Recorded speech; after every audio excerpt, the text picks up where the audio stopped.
ಜೀವವು ಪೂರ್ವ ಜನ್ಮದಲ್ಲಿ ಕೇಳಿದೆ, ನೀ ಎಲ್ಲರಿಗೂ ಮೋಕ್ಷ ಕೊಡಿಸಲಿದೆ ಕೇಳಿದೆ.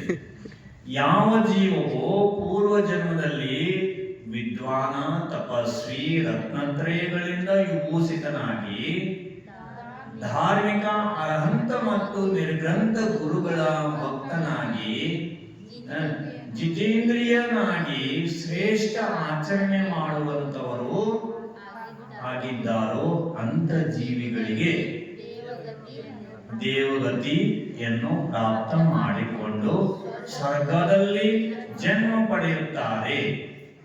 ಅರ್ಥಾಯ್ತು? ಯಾರೇ ಇಲ್ಲ, ಸ್ವರ್ಗದಲ್ಲಿ ಜನ್ಮ ಪಡಿತಾರೆ.